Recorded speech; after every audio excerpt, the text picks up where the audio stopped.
Hello everyone, CrystalFissure here. Welcome to another part of Spyro 2 Gateway to Glimmer.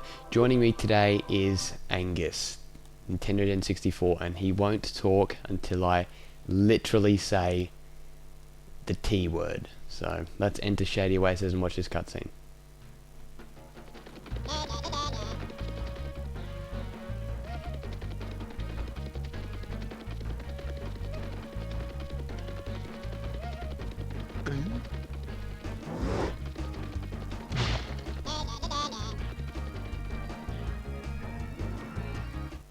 So Angus, ready?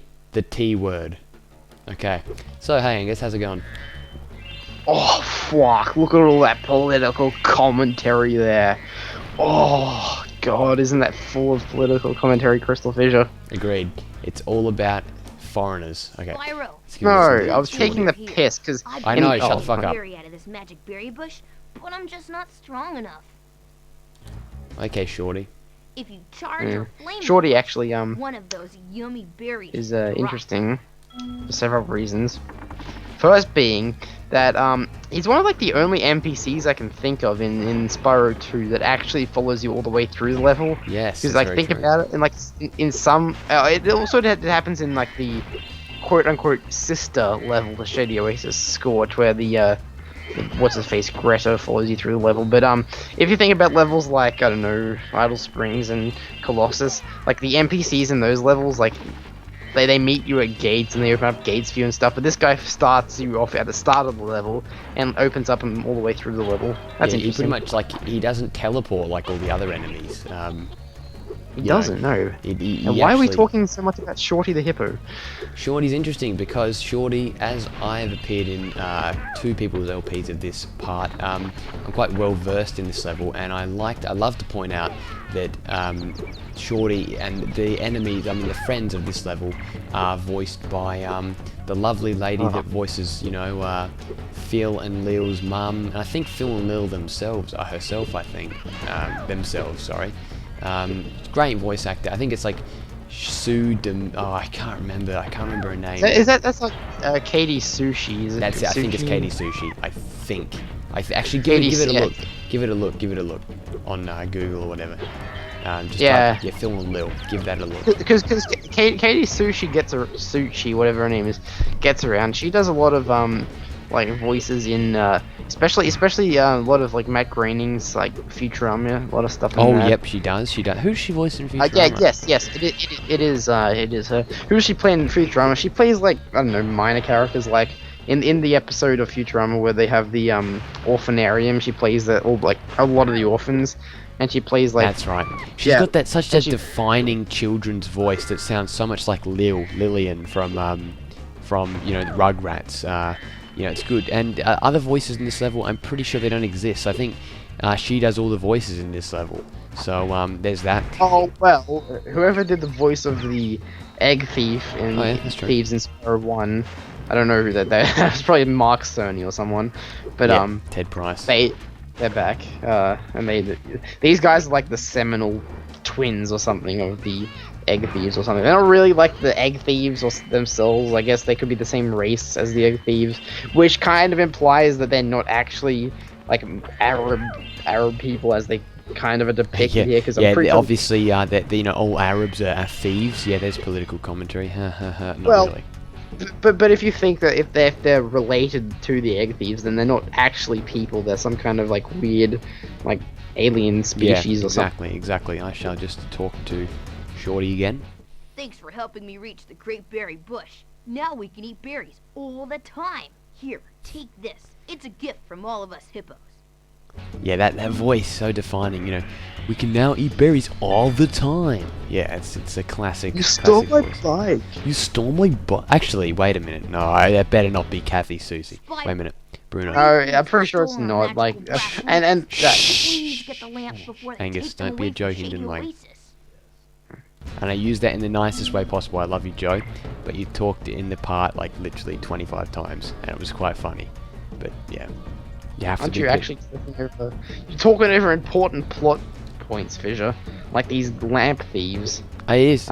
Obviously, It's an important plot tool, I guess. They've stolen Oh, the lamps. you don't have the map turned on. I was gonna say something interesting about this level's map. That essentially it's just a giant like circle. If you put the map on, you'll see in a sec. Put it on. Let's have a look, and yes, you're right. And it kind of looks So like it's kind of it kind of looks like a circle. huge ball sack followed by a chode. So yeah, there you go. Yeah. AFH013. There's your balls reference. So yeah, I was just gonna say we actually should talk about the level just a little bit. Shady Oasis. You went through it way too fast, in my opinion. Well, I went through it as I actually went through it slow. I find I actually went back and I'm going to go back and have a look through the level again. But this level contains backtracking again, second part in a row where I'm not going to be able to fully complete a level because I went to Fracture Hills last time, and it's because there's a challenge where you need the head bash, which is an ability that I haven't told you about yet. Oh, spoiler alert! But not so really. You have a go at me about talking over the cutscene things, but yet you openly go and spoil something like that. Shame on you. I'm not even going to respond.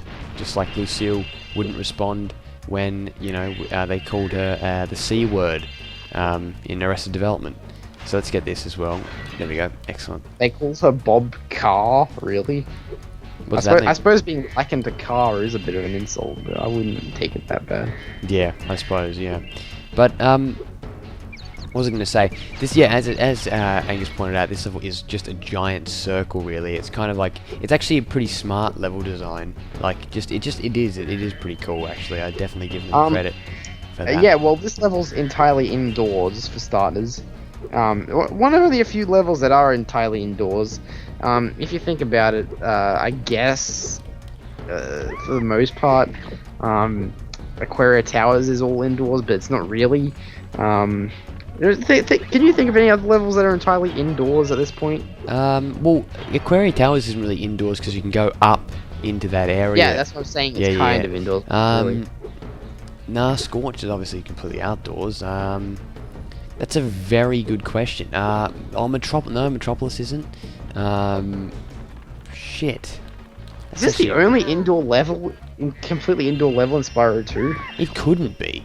It couldn't be. But you think about, like, Spyro's not that generic game. There's no, like, factory levels in Spyro, really. I mean, Fireworks Factory, but, like, there's no, like, you know, like those games that have, like, haunted houses and stuff. Spyro is so different to that. There's no... Yes, but it does repeat the Arabic theme twice.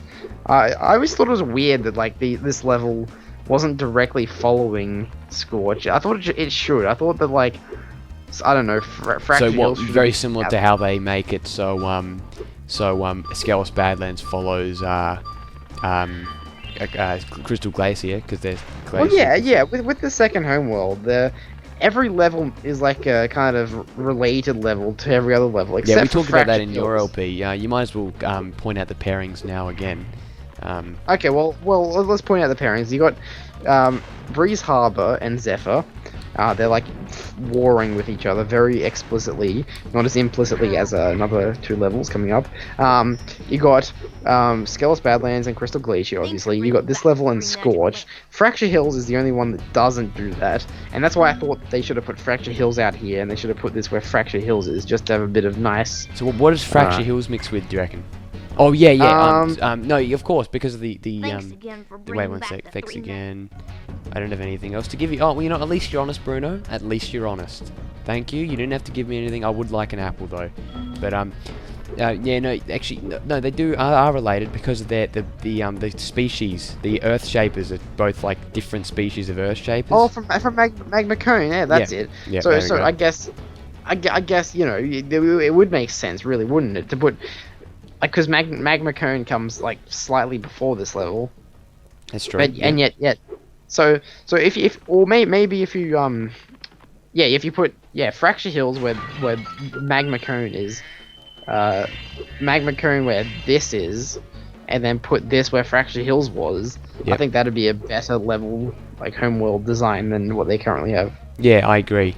And what are the other two levels that we're missing out on? Are we missing out on anything? No? No, there's the only... Well, I mean, yeah. there's two speedways, but they Yeah, don't the really count. speedways don't really have any relation at all.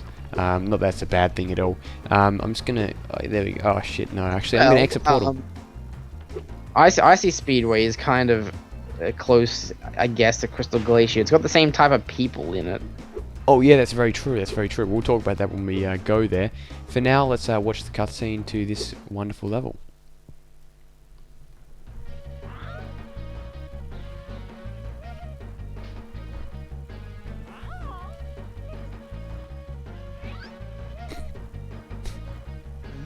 Classic. Is it? Is it really? He's eaten the entire tree. I guess there's a few more things we need to just quickly discuss that I'll quickly put on like a fast motion. So that level obviously, you know, features the, the guy running with you and he gets fat, and that's how he busts down the doors. Wait one sec. Now that you have all 14 talisman, your guidebook can break the lock on the door and you can fight Gulp.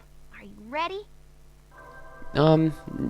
Maybe later. Okay, come back whenever you're ready. Thanks, Alora. Thanks for your help.